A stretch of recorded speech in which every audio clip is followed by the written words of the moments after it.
Bon, j'ai vu sur les réseaux sociaux dernièrement une dame qui voulait savoir combien sa moto elle vaut, parce qu'elle voulait la vendre, puis elle n'avait aucune idée de quel prix qu'elle valait. Bon, moi je vais vous faire part de ma façon, ma méthode. Premièrement, si vous voulez bien vendre une moto, une auto aussi, on va parler de moto aussi, si vous voulez bien vendre une moto, il ne s'agit pas de la vendre le plus cher possible, il s'agit vraiment de la payer le moins cher possible quand on l'achète.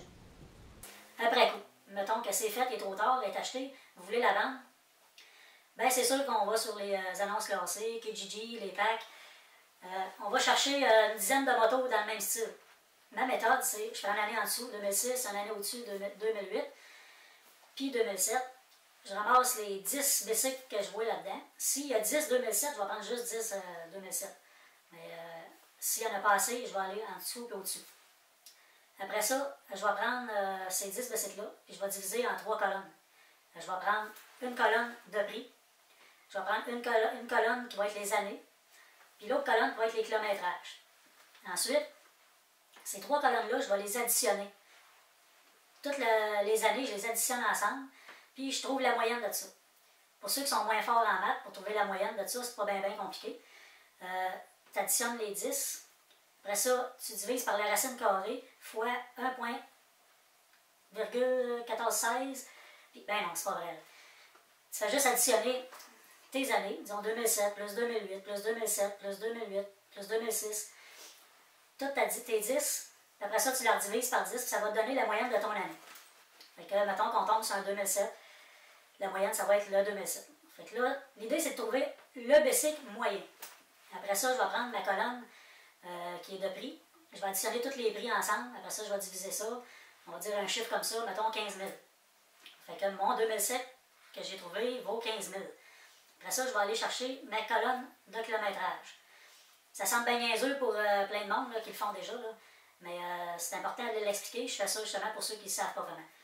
Fait que tu additionnes tous tes kilométrages, tu divises ça par 10, tu fais ta moyenne.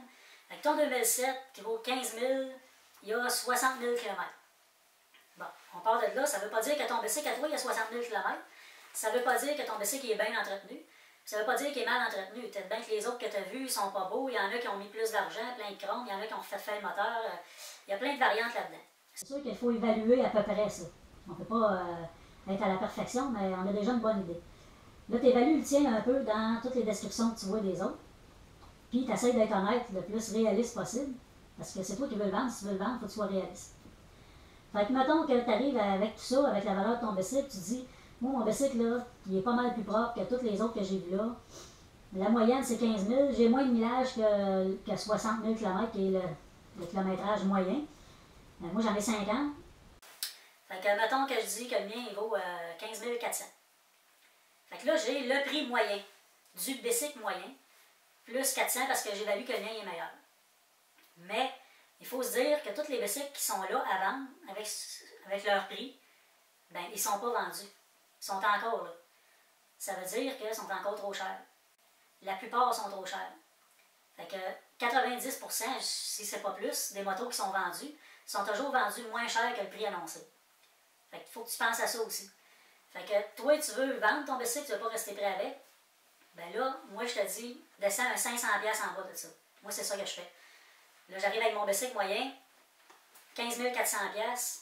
Ben, je vais descendre à 14 900$. Fait qu'à 14 900$, je suis 500$ en bas du bicycle moyen. Il y en a peut-être des moins chers que le mien, mais ils sont moins beaux. Puis l'acheteur, lui, il va regarder ça. L'acheteur, il va voir mes descriptions à moi, il va voir si mon bicycle est en ordre, s'il n'y a pas de kilométrage, en tout cas. Puis il va comparer avec les autres, de la même façon que j'ai fait. Il va se dire, ouais, il est plus cher, mais il est mieux, ou il y a 6 plus. Fait que c'est la façon. Mais si tu veux être réaliste et le vendre, ben c'est ça. Trouve ton prix moyen, puis baisse de 500$. Puis si tu es capable de descendre de 1000$, ben tu vas le vendre encore plus vite. Oui, il y a des exceptions.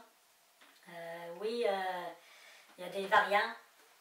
Puis ça, c'est à toi d'évaluer ça. Ou si vraiment tu vas avoir plus l'heure juste parce que ton bicycle est plus unique que la plupart, ben là, va voir un professionnel. Pas lui qui t'en vend, pas lui qui veut t'en vendre un, mais va voir un garagiste. Quelqu'un qui n'en vend pas, là, qui fait juste en réparer.